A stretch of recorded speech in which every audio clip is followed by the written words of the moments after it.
Yeni ideya erkeklerge has layihani varlık getirdi. An'ana onu güzelleştirdi. Şenç ve mesuliyet vaat etti. Şunun bilen miras ortalığa çıktı. Erkeklerin kimligi miras erler kiyimleri. Assalamu alaikum hürmetli televizyon kögüsüler, kadirlik dostlar. Bilimlik, talantlik, isil fazilatlik, kamtar ustoz merhum Abdurahim Tilashov O'tkir Efendi Uyg'ur hozirgi zamon adabiyoti va yangi davr Uyg'ur adabiyoti tarixida muhim o'rin tutadigan tövbekor adib va mas'uliyatchan tadqiqotchi. Biz O'tkir Efendi tug'ilganligining 90 yilligini xotirlash munosabati bilan bir qism adib ziyolilarni, shundaqla uning oila tavobatlarini bir yerga jam qilib, adib tadqiqotchi Abdurahim O'tkir degan temada maxsus suhbat qurishni loyiq topdik. Va oldi bilan bugungi suhbatimiz taklif qilingan to'rdagi aziz mehmonlarni tanishtirib o'tay. Şinjan Uyghur Avtonom Rayonluq Adabiyat San'atçılar Birleşmesining raisi, professor, doktor yetakchisi Azat Sultan. Şinjan Üniversitesi Filologiya İnstitutining sobiq mudiri, professor Arslan Abdulla Tahir.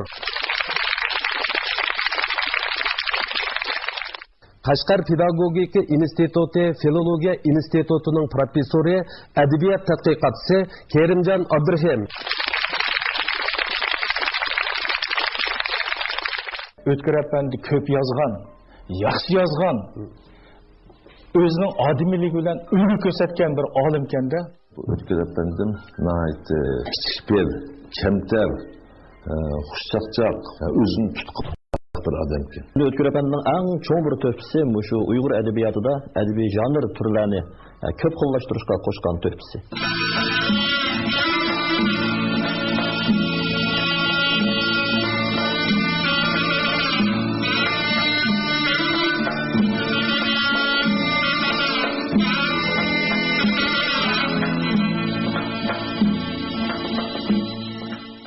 Endi Azatka, sizning şu Abdurahim O'tkir Efendininki asarlari bilan tanishish va uni bir tema sifatida qalamga ilish jarayoningiz qachondan boshlangan?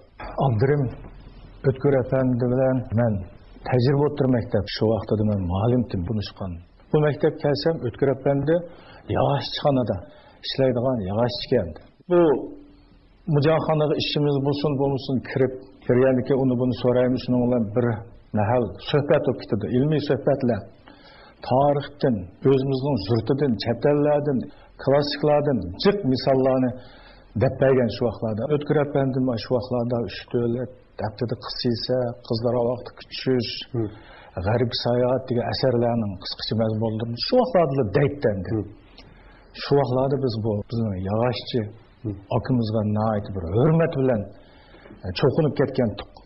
11. qatın 3. umum yığından keyin islahat etib siyaseti, yaxşı siyasətlər əmilləşkən vaxtda O'tkir Efendi, yəni kömülüb qalğan bu bir parça altın, valladı paqırab, anandan keyin fürsətni şundaq çın tutub, haqaqıdan yaxşı əsərlərini yazdı.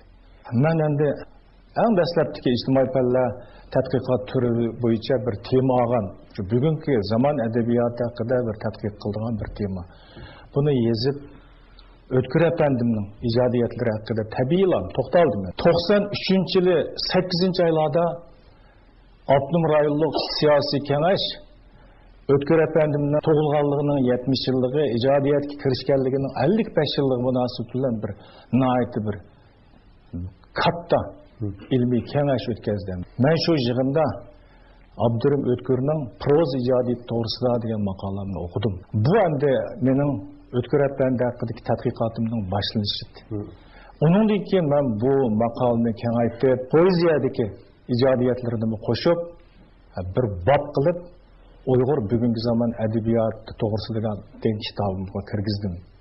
Bu kitob keyin mamlakatlik mukofotga Avtonom rayon darajali ilmiy tadqiqot mukofotlariga erishdi. Mening esimda shundoq turibdi, shu muhokama yig'inida bizning Avtonom rayonimizdagi bo'lib Urumchidagi ziyolilarning mutlaq ko'pchiligi yig'ilib ekan. Endi shu vaqtdagi ilm ahlining bunda bir ikki narsani dedimi esimda turdi. Birisi bizning Uyg'urlar bilimli ziyolilarni hurmatlaydigan odamlarni apandi deb ataydi. Masalan, Sayfiddin apandim, Ahmad apandim, lekin bizning bir badiiy obrazimiz dunyoviy Nasriddin apandim degandek, O'tkir apandim deb. Nurg'un mo'minlarni ham apandim deb qo'ydi, lekin ismiga apandim deganni kirgizib o'tgan shu bitim kishilar tarafidan iste'mol qilinib kelgan odamlar ko'p emas ekan. Yana birisi bizning yozuvchilarimiz hammasi degidek adabiy taxalluslarni ishlatib ekan.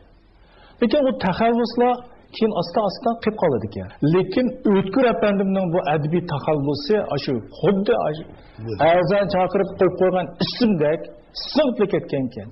Ba'zilar odamning ismi O'tkir emasmi deb so'raydiganlar bor. Demak, O'tkir apandi ko'p yozgan, yaxshi yozgan, o'zining odimiyligi bilan ulgu ko'rsatgan bir olim ekanda. Shuning uchun bizning shu vaqtdagi ziyolilarimiz mushu ikki nuqtani alohida eskartibdi. Endi Arslanka, siz mushu O'tkir apandim hayot chig'ida ko'p ketim muңdishib ekansiz, ilmiy suhbatlarda bo'lib ekansiz, ilmiy faoliyatlarga qatnashib ekansiz. Endi sizning nazaringizda Abdurahim O'tkir apandi zodi qanday odam? Uning kishilik fazilatlari haqida bir so'zlab bersangiz. O'tkir apandimni tunji ko'rgan vaqtim 1969 yılғы deyman. O'tkir apandim endi meniki dadam marhum Abdulla Ahmedi bilan birodarchilik qilishgan ekan. Shu vaqtda Qumulga kelibdi ekan. Kelgandan keyin mening dadam shu meni agashtirib borgan. Azat deganda O'tkir apandimni tunji to'nigan vaqtimda men qandaqdir odamni bir olim, shoir degan salohiyati bilan nihoyatda usta yog'ochchi degan shu salohiyati bilan to'nigan. Keyin andin biz shu ilmiy ishlar, o'rganish, to'g'riliq bu odamdan jiq bir narsalarni o'rgandik, berish kelishimiz qo'yiq bo'ldi. Nurg'un ilmiy muhokama yig'inlarida bo'ldik. Shu jarayonda meniki his qilganim oldi bilan bu O'tkir apandim nihoyatda kichik bir, kamtar, xushchaqchaq, o'zini tutgan shunday bir odam ekan. Masalan, shu Şinjan Universitetida o'quvchilarninki mushoira yig'inlari, ba'zi muhokamalar bo'ldi sinfda. Endi O'tkir apandidek shunday bir cho'ng, dangliq olim, shoir, yozuvchini taklif qilsa, bu odam har biz erinma asharlar keladi. Yana birisi O'tkir apandimninki kishilik fazilatida shu har biz yurtvozlik qilmagan odam, yurtvozlikqa intayin qarshi turgan bu fazilati o'ziniki yozgan ba'zi she'rlarda ifodalandi. Yana bir samda ilmiy tadqiqotda endi o'zining mijozini aytdi, to'xtun, eg'ir besiq bo'lg'achqa hamma masalaga ilmiy qaraydi, ilmiy muomala qilgan shundoq bir odam. Uning ustiga yana birisi intayin umid bor, g'ururlik yashagan odam ekan. Endi Kerimjon apandim, bilishimcha siz shu O'tkir apandim asarlarini tadqiq qilib o'tibsiz. O'tkir apandimninki she'r, doston ijodiyatida qo'l keltirgan gavdalik natijalari qaysi jihatlarda deb qaraysiz? Endi O'tkir apandimning eng cho'ng bir to'pisi shu Uyg'ur adabiyotida adabiy janr turlarini ko'p xillashtirishga qo'shgan to'pisi. Proza, she'riyat, drama, nasr qatorliq 4 janrning hammasida qalam tavratgan, hammasida asar yozgan. Ya'ni kelib shu janrlarning hammasida eng yaxshi asarlarni yozgan. O'tkir apandimning ijodiyati oldingi asrning 30-40 yillarda boshlanib asarlari matbuot yuz ko'rishga boshlagan. Tunji hamda ijodga kirishgan mezgillarda shu mezgillardagi Uyg'ur adabiyotida cho'ng ta'sir qo'zg'agan. 40-yillarning oxiriga kelgan chog'da bir mezgilda Tarım boylari, yurak muңlari qatorliq shu kitoblari, she'r to'plamlari, nasr to'plamlari nashr qilingan. Shu 40-yillardagi Uyg'ur adabiyotiga shu chog'dagi matbuot sharoiti qurib qo'yib borgan chog'da shu ikki she'rlar to'plami, nasrlar to'plami maydonga kelishi va bumi Uyg'ur adabiyotidagi cho'ng hadisa.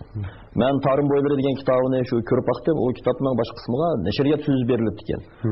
Shu 40-yillarning oxiridagi ishlarda bu shu nashriyat so'zida O'tkir apandimning shu ijodiyatining shu mezgillardagi Uyg'ur adabiyotida qanchalik muhim o'rin tutilganligini shu chog'da muayyanlashtiribdi ekan. Endi izchil turda she'riyat ijodiyati bilan shug'ullandi.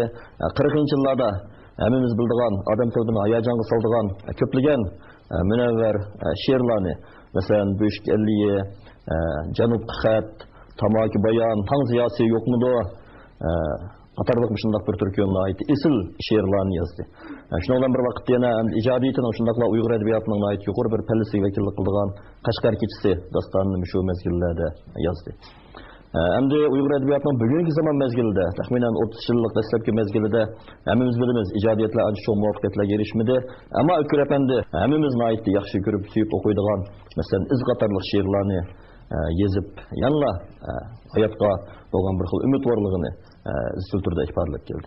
Endi men yana davr edebiyat bosqichi kelgan chog'da ijodiyatda taxmo, bo'lib she'riyat ijodiyati taxmo zo'r muvaffaqiyatlarga erishib, masalan, Ulug'anaqi cho'chak, Gül ve Azgan qatorliq asarlardan boshqana Ömür Akıl Muhammed qatorliq ko'plagan she'rlarni yozdi. Endi yana bir jihatdan Ökür Efendi yolg'iz ijtimoiy masalalarga davr yolg'iz ko'ngil bilib qolmasdan hayot haqida nihoyatda cho'nqur fikrlarni o'tirib qo'ygan bir mutafakkur shoir.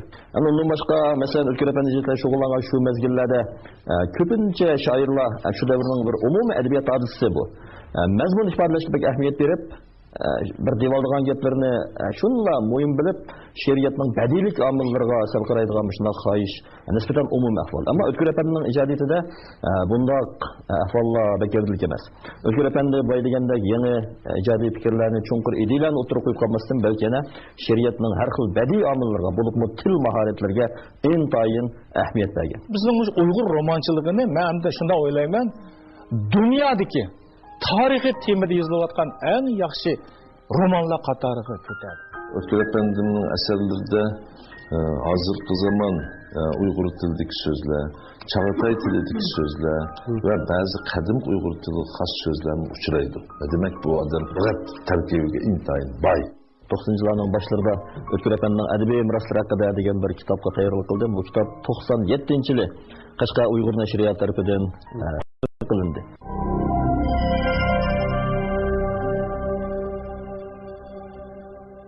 Endi Azat efendim, endi siz şu Ötkür Efendi'ninki tarihi romançılığımız koşkan nöbetki töhfesi hakkında bir iki kelime baha berip ötsünüz.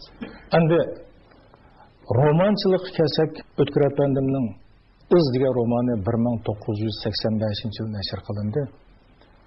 Bu romanın neşr kılınışı şu vaqtida bu edebiyat sahasından halkıp ketken bir çoğun bir ahval oldu, çoğun iş oldu.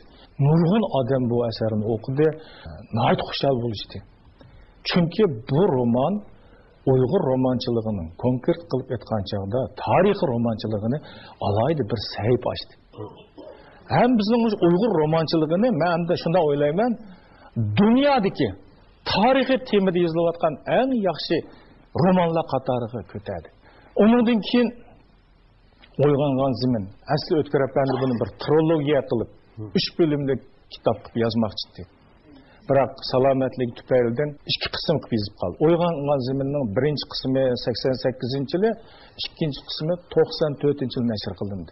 Ötkür Efendi 95-yili qazo qildi. Endi bunda kitaplarni hammani qo'yib turib qarasak, qurulma jihatini aytgan chog'da bu 3 kitap ayrim kitaplardek turg'ini bilan amaliyotda shu bir voqeaga, bir temadagi asarlar. Shuning uchun u bir butunlik ega. Mushundoq bir xil ideyaviy tendensiyadan, mushundoq bir kenglik, mushundoq qurilmadan bo'libmi?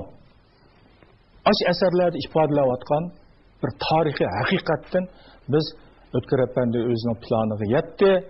Özü mo'ljallagan estetik qimmatni yaratdi deb bunda qaraymiz. Uni aniqlikin bir obrazlarga aylantirgan.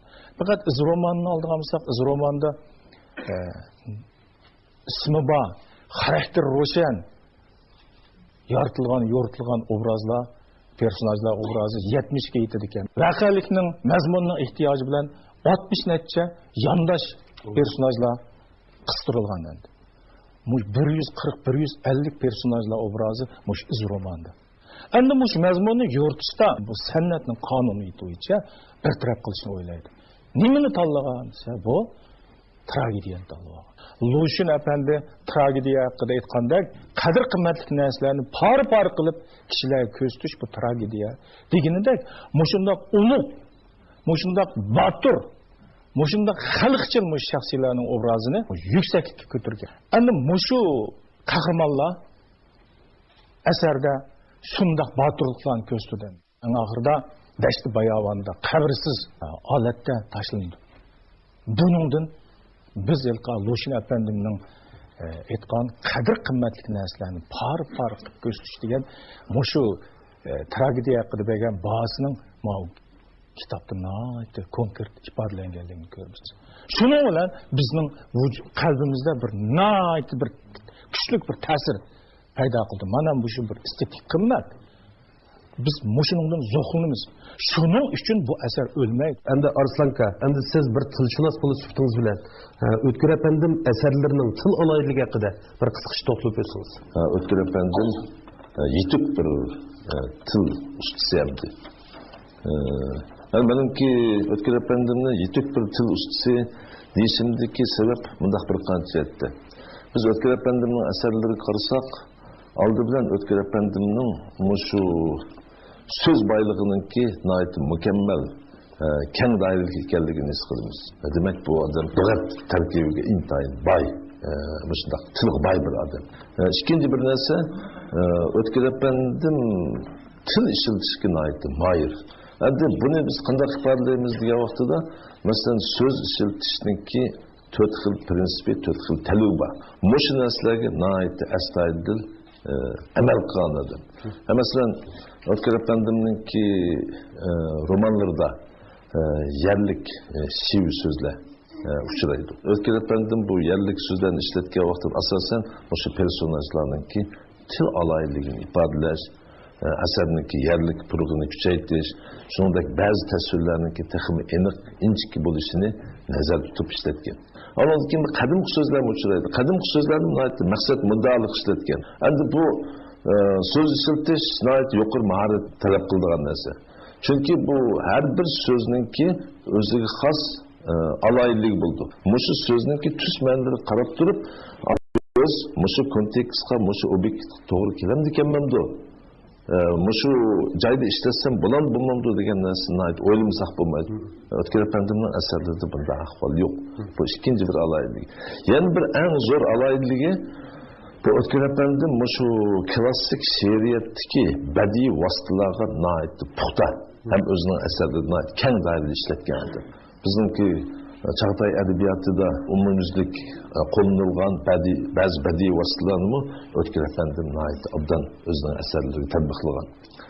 O'tkir apandimniki she'rlarida bo'lsin, romanlarda bo'lsin, ishlatilgan so'zlarni biz turlarga ayirib statistik qilsak, bu O'tkir apandimniki ifodalash uslubi nihoyat aniq bo'ladi. Endi bu ifodalash uslubi 7 kategoriya bo'yicha 14 turga ayrıldı. Endi mening qarashimcha O'tkir apandimninki aruz yazında klassik she'r shakllarda yozgan she'rlarninki tili nafslik ifodalangan. Endi barmoq vazinde yozgan va romanlarninki tilida ommaboplik ifodalangan. Endi Kerimjon apandim, siz bir to'nilgan adabiyot tadqiqotchisi bo'lib chiqdingiz bilan O'tkir apandimning hayotiga, asarlariga bag'ishlangan vakil xarakterlik tadqiqot mevzularingizdan bir sanab o'tsangiz.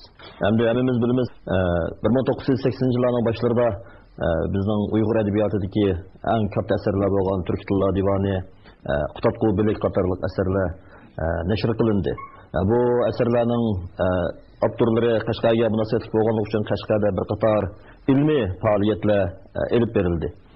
Bunun 80-yillarning boshlarida O'tkir apandilar Qashqarda nihoyat uzun turdi. Ular yana bizning maktablarga kelib, u yerda ilmiy dokladlarni berdi. Mushu ishlar meningki O'tkir apandimni tunji qatim ko'rishim va O'tkir apandining ijodiyatiga qiziqishimga bir turtki bo'ldi.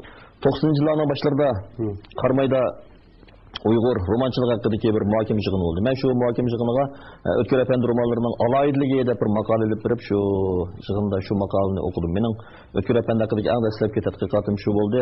Men shuningdan keyin O'tkir apandining asarlarini maxsus o'rganib tadqiq qilib,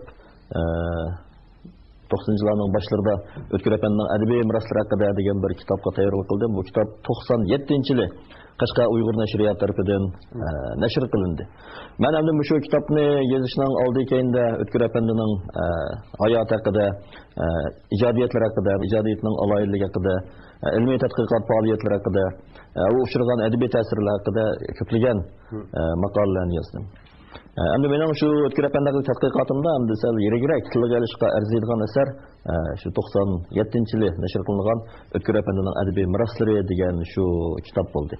O'tkir apandini o'rganadigan, uning qiziqadiganlarning O'tkir apandining hayoti, ijodiyati asarlarini o'rganishi, tadqiq qilishidagi bir muhim material bo'lib qoldi. O'tkir apandim o'z navbatida yana yetilgan bir tadqiqotchi olim edi. O'tkir apandining mayli ijodiyati haqida bo'lsin yoki konkret asarlar haqida bo'lsin, mamlakat ichki va sirtida nurg'un tadqiqotlar bo'lindi. O'tkir apandi olimlik bilan odimlikni, ulug'lik bilan oddiylikni mukammal birlik keltirgan bir ulgi.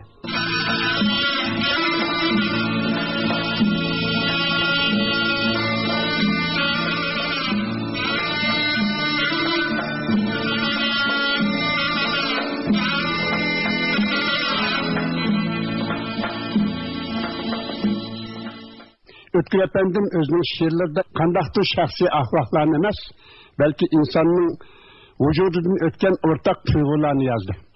O'tkir apandimningki ilmiy maqolalari xuddi bir bo'ziyani yangidan ochgandek, hech kim terpaqmagan joylarni tergandek, yep-yangi temalar bilan bizga intayin muhim bilimlarni qoldirdi. Uningda takrorlanish bo'lmadi. Shuna biz O'tkir apandimning izini bo'ylab menayotgan adiblar, asarlarini o'qiyotgan o'qirmanlar O'tkir apandimni so'zlab tugatgili bo'lmaydi. Bundan keyin yana so'zlash kerak deb qaraymiz. Abdurim O'tkir apandining qazoyi qadar yetib tugab ketdi degan so'zni anglagandan keyin men darhol qo'limga qalam olib Abdurim O'tkirning portretini chizib chiqdim. Abdurim O'tkirning obrazi bilan ko'z oldimdan ketmaydi. Bu kishida takabburlik degan narsa yo'q. Nat kang qo'saq, afuchan odam edi. Men O'tkir apandini men eslaydiganligimni, hargiz esimdan chiqarolmaydiganligimni aytmoqda.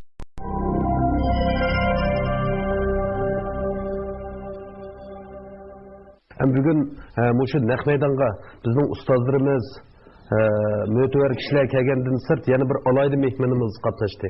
U bo'lsa-mu bir yil 5 yosh kirgan Said.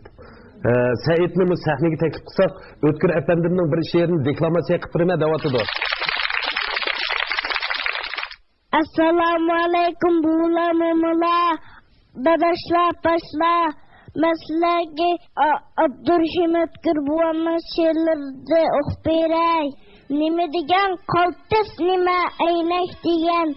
Kim yasab chiqqan bo'lg'ay dastlab uni so'ndirib tashlansin muar pardisi ko'rsatar narsaning dal aynini. Satnov pardoz bilan qilmas go'zal, bir go'zalni sat qilib qo'ymaydi ham. Har kishi bo'lsa aynak kabi diglik shunda kishini chin odam. Nim degan xolis, nima aynak degan. Mangulik do'stlikqa cheksiz arzigay. Tutolmasa har kim bilib aynakni do'st, bo'lsinmi ming do'sti do'stim kam degay. Arslanka Abdurim O'tkir apandimninki she'r ijodiyatidan boshqa endi tarixiy romanchilik qo'shgan to'pisi bor. Uningdan sirt ilmiy emgaklarmi alayda deb qarashga bo'ladi. Ham siz mush nuqtadan O'tkir apandimninki mush ilmiy emgaklar haqida bir to'xtalib o'tsangiz. O'tkir apandim o'z navbatida yana yetilgan bir tadqiqotchi olim edi. O'tkir apandimninki shu ilmiy tadqiqotni qo'l keltirgan utuqlarini men gavdlik bir qancha nuqtada. Oldi bilan O'tkir apandim shu 11-asrda dunyoga kelgan Turkiy tillar divanligi turk bilan shu Qutatqubilikni nashrga tayyorlash ishiga qatnashgan. Ham bundan aytdi zo'r to'p qo'shqadi. Bo'libmi Qutatqubilikni endi shu nazmiy yashmasini ishlashda O'tkir apandimning to'pisi aytdi zo'r. Ondan keyin O'tkir apandimninki shu Qutatqubilikka bag'ishlangan maxsus asari bor. O'tkir apandimninki shu hozirgi bugungi davr adabiyot haqida, adabiyotlarning o'zaro ta'siri haqida, ondan keyin qadimgi Uyg'ur adabiy tilining shakllanish va takomillanish jarayoni haqida yer namları hakkında yazgan nurgun makaleleri var. Ötkür efendim endi yazgıcı, şair, alim buluş bilen birge bu bir yaxşı bir marifçi. Yani benim burada deyişimde Şinjan Üniversitesi'de iki karar şu Çağatay Tili kurs açıldı. Şu vakti de Ötkür efendim Şinjan Üniversitesi'ndeki tekniklik profesör salayeti bilen şu iki karar kurs ahırlaşıkçılık baştan ahır ders ötken vardı. Bu jarayanda nurgun okuvchilarni terbiyeledi. Abdurrahim Ötkür efendim eserlerininki nöbette şu otonom rayonumuz içi ve sırtıda tadqiq qilinish ahvoli hozir qandaq? Ötkür efendinin meyli ijodiyati haqida bo'lsin yoki konkret asarlari haqida bo'lsin memleket içi ve sırtıda ait nurgun tadqiqotlar bo'lindi. Şinjandagi tadqiqot ahvolini elib aytgan bo'lsak 1940 yillarda Ötkür efendinin asarlari haqida taqrizlar yazılgan. Ben şu Ötkür efendi haqida tadqiqotlarga qarab baksam, umuman olganda Uyg'ur adabiyot haqida tadqiqot elib borganligi tadqiqotchi tanqidchilarning hammasidagidek Ötkür efendining ijodiyati haqida tadqiqot elib beribdi. Endi Uyg'ur adabiyotida shu Ötkür efendiga tadqiqotiga doir ba'zi masalalarni xuloslagan chog'da bir qancha muhim turlar bo'lishi mumkin. Birisi Ötkür efendi haqidagi maxsus tadqiqot asarlari. Men baytlik qilib o'tgandek mesela Ötkür efendining adabiy miraslari degandek. Endi yana birisi Uyg'ur adabiyot tarixi bo'lib, shu hozirgi bugungi zamon adabiyoti haqidagi maxsus tadqiqot kitoblari andin darsliklarda Ötkür efendiga oid muhim bir adabiyot namoyandasi sifatida tadqiq qilinib, yaxshi tadqiqot natijalari barliq keldi. Endi yana birisi bizning shu magistrlik, doktorlik o'qiydigan Uyg'ur o'quvchilarning ko'payishiga ergishib, Ötkür efendining ijodiyati haqida magistrlik, hatto doktorlik ilmiy maqolalar yozilib, Ötkür efendi haqidagi tadqiqotlar taxmo cho'nqurlashdi. Endi to'rtinchi bir xil ahvol, endi ko'plagan tanqidchilar, tadqiqotchilar Ötkür efendining ijodiyatining umumiy ahvoli, alayidliklari yoki bo'lmasa janrlari yoki konkret asarlar haqida ko'plagan tadqiqotlarni hozircha elib bordi. Azat efendim şu avtonom rayonumuz işçi sırtıda Ötkür efendim tadqiqotini cho'nqurlashtirishda yani qanday xizmatlarni qo'l tutib ishlash kerak deb qaraysiz? Ötkür efendi olimlik bilan odimlikni, ulug'lik bilan oddiylikni mükemmel birlik keltirgen bir ülge. Ötkür efendinin tadqiqotini cho'nqurlashtirish tarixiy ahamiyatga ega emas, material qiymatli emas, onun real ahamiyati intayin zo'r. Abayı bizning mutaxassisimiz ko'p to'xtaldi bu vaqtda. Masalan, onun dünya qarshi, hayat qarshi, irodasi, axloq fazilati, yana ancha bak tilga ilinmayotgan onun aqartish iddisi, ma'rifatchilik iddisi,